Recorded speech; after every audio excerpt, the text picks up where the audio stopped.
Salutare tuturor și bine ați venit la un nou episod Raw Vape. Eu sunt Minoru și am plăcerea astăzi să stau de vorbă cu unul dintre fondatorii brandului Mark Bugs. El este Mark, salută lumea! Salutare! Pentru cei care nu știți, Mark Bugs ca și brand a pornit în 2011 și până în momentul de față sunt singurii producători de țigări electronice din România. Ca să nu mai zic că au dus totul la un alt nivel și sunt singurii producători de țigări electronice premium din România. Dar aș vrea să lăsăm pe Mark să ne spună câte ceva despre brand, cum a început totul și să aflăm cât mai multe despre ei.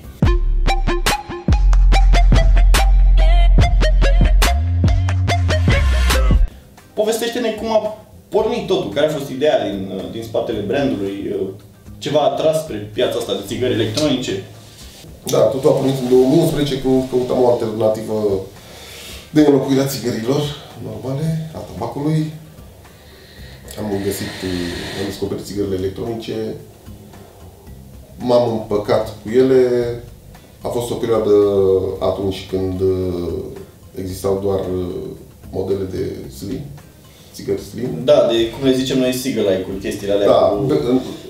le spuneam bețe. Bețe. Atunci. Erau niște bețe, exact cât țigara normală, un acumulator de 160-320 de miliamperi. Stăteai cu el în priză, aveai o cutie plină, 4, 5, 6 rezerve. Ca să le schimbi mereu, da? Exact. Stăteai, niciodată nu puteai să ieși la o țigară pentru că trebuia să stai cu ea în plin. Și atunci mi-a venit ideea să caut să-mi cumpăr o țigară electronică care să mă țină o zi întreagă. Nu am găsit. Am mai întrebat diversi utilizatori pe forumuri în România. Mulți au spus că nu se găsesc, că se fac, dar sunt exclusiviste și se găsesc numai în afara țării și atunci am zis, ok, noi nu putem să facem ceva aici. Și așa a început povestea. Îmi imaginez că la momentul respectiv și costa o grămadă de bani să aduci de afară o astfel de țigară.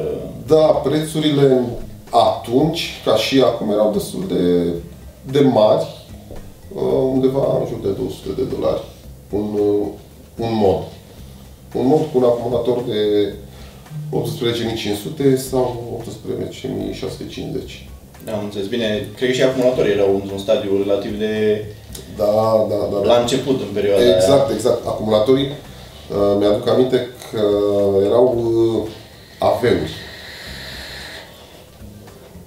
Niște acumulatori roșii care îi fabricau un chinez, dar nu-i găseai. Am înțeles. Nu știu, din experiența mea și background-ul în IT, știu că prima oară au luat amploare genul ăsta de celule folosite ca... Ele erau practic celulele de la bateriile de laptop. Dar în niciun caz nu erau destinate să fie high drain, cum sunt acum cu 25 de amperi pe descărcare și chestii de genul ăsta. Erau făcuți ca să țină bateria cât mai mult la dispozitivul respectiv, nu conta neapărat cât curent trăgea din el sau ceva de genul ăsta. Oricum, principalul furnizor de acumulatori pentru modurile electronice erau shop-urile care vindeau accesorii pentru lanterne. Da. Păi chiar și acum, Nightcore-ul, dacă te gândești... Da, exact. Pentru că ei aveau acumulatori în stoc în permanență. Inițial, din ce mi-aduc aminte, au fost surprinși de avalanșa de comenzi pe care au avut-o la acumulatori. Ulterior au început să se dezvolte diferite branduri care vindeau acumulatori și... Da, chiar și până în ziua de astăzi mulți fac rirea. Adică brandurile de țigări electronice mai mari care au considerat că este momentul să vândă și acumulatori, în general lucrează cu 2 sau 3 furnizori foarte mari, că practic ăștia sunt LG, Sony și Samsung, și le rebranduiesc, pun mai multe safety instructions, pentru că pe acumulatorii normal, după cum știți, nu e scrisă decât seria, modelul, probabil batch number-ul. Dar mi se pare un lucru bun că pe termen lung bateriile cumpărate de la branduri ce fac re-wrap au pe ele scrise foarte clar ce ar trebui să faci, ce nu ar trebui să faci cu acumulatorul respectiv. Da. Revenind la evoluția brandului Mark Bugs, ok, ați pornit. Care a fost primul vostru model de țigară electronică? Primul model a fost un atomizor. I-am spus atunci Mark T. Era un atomizor căruia îi puteai schimba rezistența. A fost printre primii chiar din lume care am creat modelul ăsta de atomizor. Ulterior am trecut și am făcut și moduri, am făcut și tancuri. În spatele brandului există o întreagă echipă. Categoric, nu sunt singurul. Pe această cale țin să le mulțumesc băieților din echipa mea. Depun foarte, foarte mult efort să creăm noi produse, să aducem ceva nou în industrie și sper și din feedback-urile pe care le-am primit, cred că am și reușit în decursul anilor să aducem lucruri bune. Da, într-adevăr, produsele voastre sunt cunoscute ca fiind produse premium, indiferent că este vorba de produse destinate exclusiv părții de MTL, cât și moda asta de direct line inhale, care prinde ușor populația. Voi ați ales să mergeți pe partea asta puțin mai exclusivistă și, în general, cu materiale care sunt puțin mai greu de stabilizat și de procesat, cum ar fi rășină, lemn. Plăcile voastre de bază sunt DNA-uri care sunt recunoscute pentru fiabilitate și pentru exactitatea, nu în mod special pe partea de funcționare în modul power, cât pe temperature control mai mult, pot să zic. Exact. Cum ați ajuns? Povestește puțin despre atelierul tău, despre oamenii de acolo, procesul de fabricație al unui mod Mark Bugs. Pentru că lumea poate vrea să înțeleagă de ce un model tău costă, nu știu, 300 de euro și de ce să nu-și cumpere un smoke de 100 de euro. Da, așa este. Numai că noi, în produsele care le facem, le manufacturăm și le fabricăm. Apropo, toate sunt fabricate în România. Absolut toate. Puteți vedea și pe fundul unui mod Mark Bugs că scrie Made in Romania. Nici măcar o piesă finită nu este comandată din China. Cum e făcut produsul? Totul pornește de la idee. În momentul în care ai ideea, trebuie să ajungi să o pui în practică. Procesul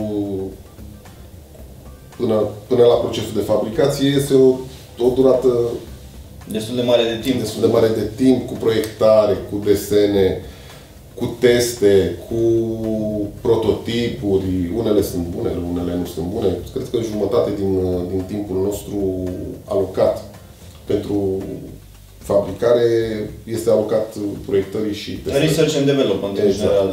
Exact. Adică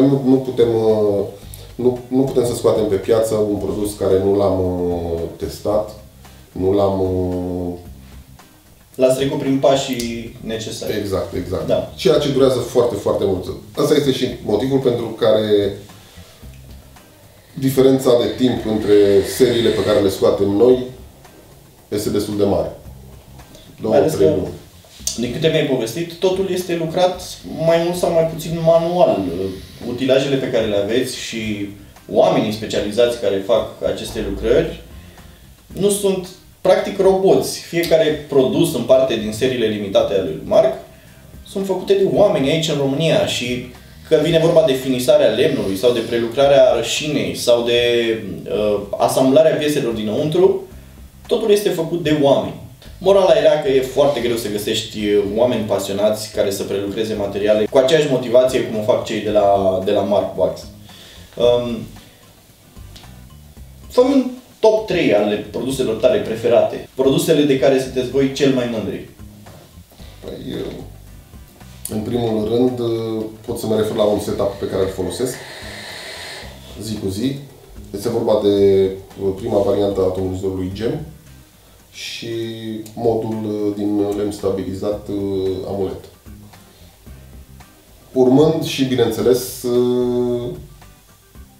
e acolo pe masă, nu-l vedeți, Blaze, noul nostru mod care este un button feeder, un mod button feeder cu o pompiță foarte, foarte inovativă, dar mai discutăm despre ea. Da, trebuie să recunosc că m-am jucat cu el și vă sugerez să stați pe aproape pentru că îl veți vedea și voi cât de curând.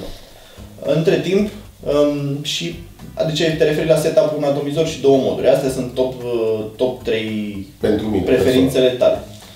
Din câte am înțeles, produsele Mark Bugs sunt, nu știu exact un procent, dar pot să presupun că 80-90% din producția voastră, deși limitată, cum am spus și mai devreme, este trimisă către export. Exact.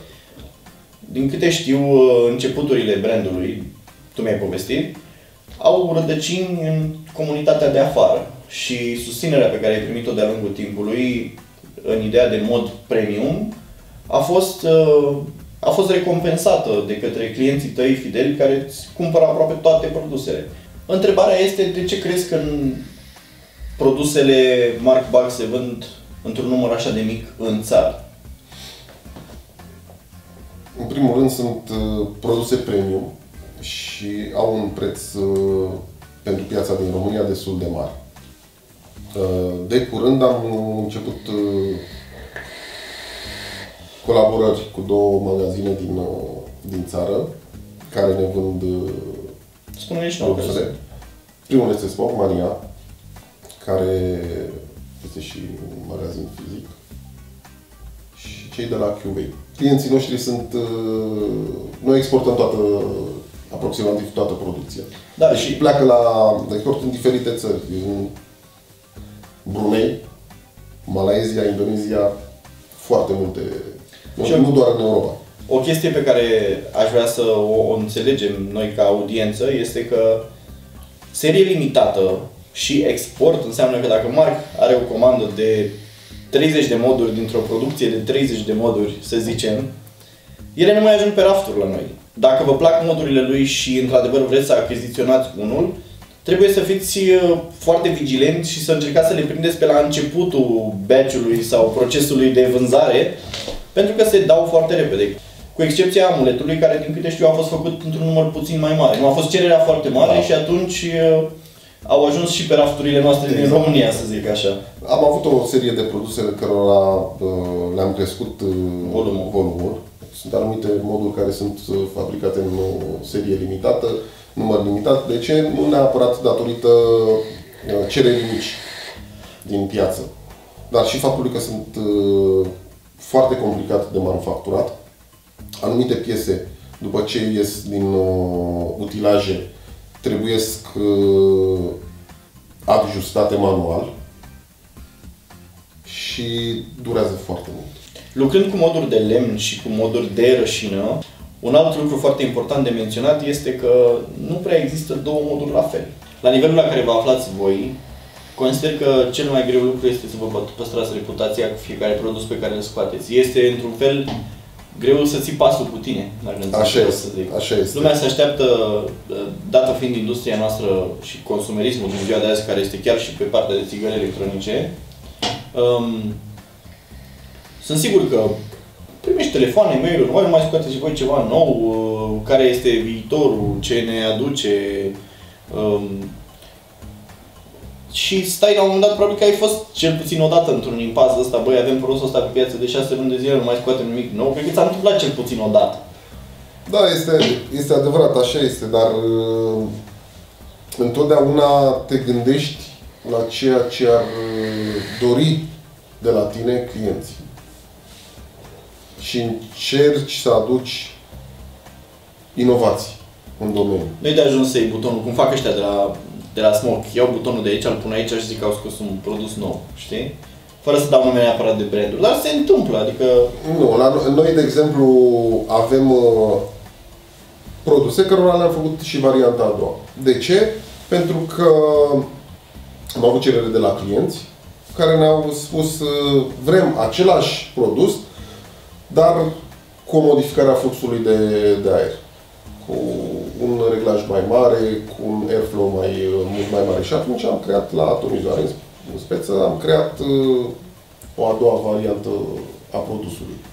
Dar în general încercăm să facem fiecare produs unic în felul... Să aibă anumite trăsături specifice doar pentru el. Exact, niște caracteristici foarte, foarte bine pronunțate și specifice brandului, să spunem.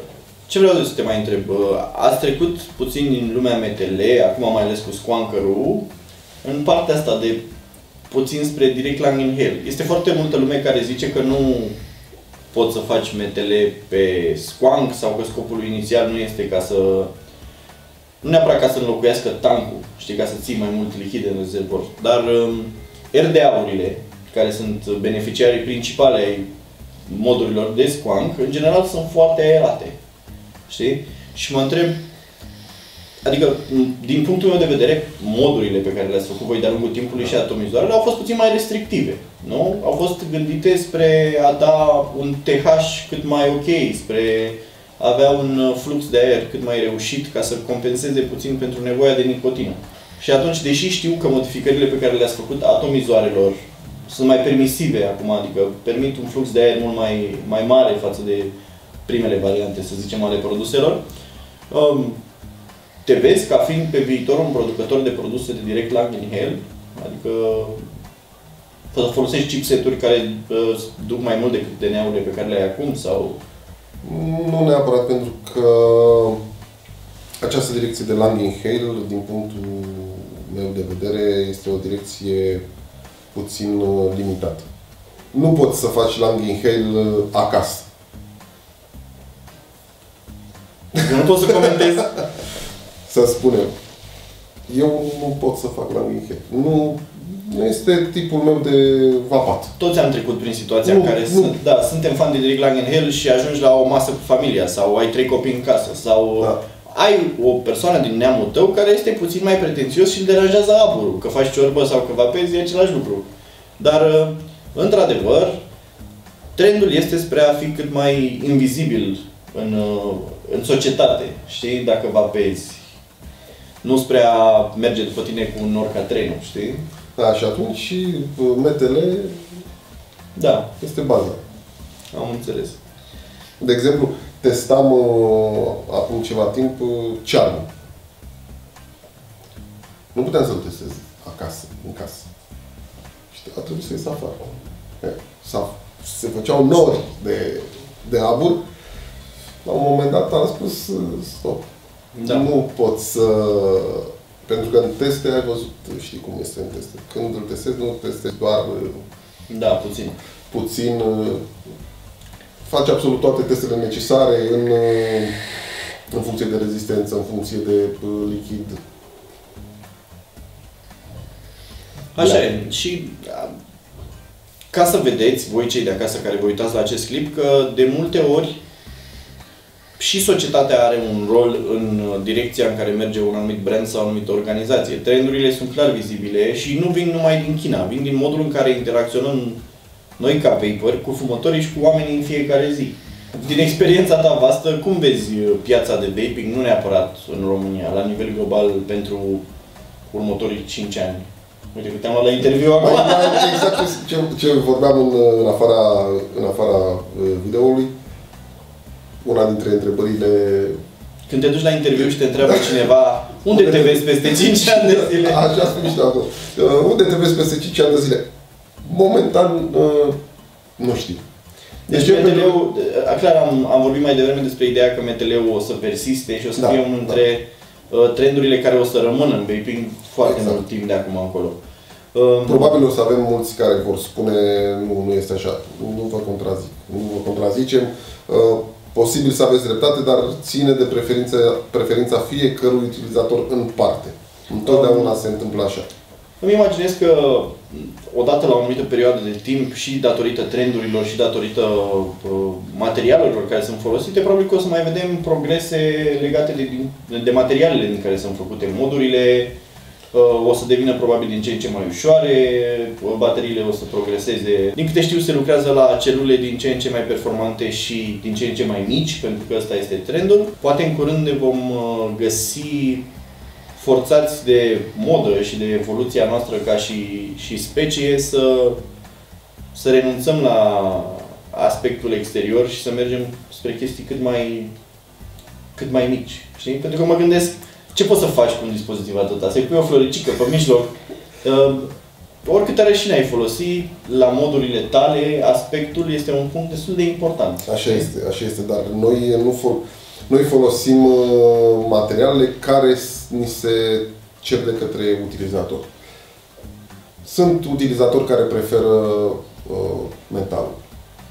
Ideea de să-l simt în mână, că este făcut ca lumea. Exact. Da, asta e o chestie care de-a lungul timpului a evidențiat puțin produsele ieftine de produsele scumpe. Acum că am lămurit toate aceste chestii și am aflat o mică parte din istoria și tradiția brandului Markbugs, îți doresc foarte mult succes în viitor cu toate proiectele pe care le ai. Iar voi, duceți-vă la magazin, luați un mod Mark Bugs în mână, uitați-vă la el și încercați să apreciați detaliile care fac diferența între ce folosiți acum și ce ați putea să folosiți dacă ați fi neapărat taxați pe ideea de premium. Eu am fost Minoru, el a fost Marc și până data viitoare vă dorim o zi cât mai frumoasă. La revedere!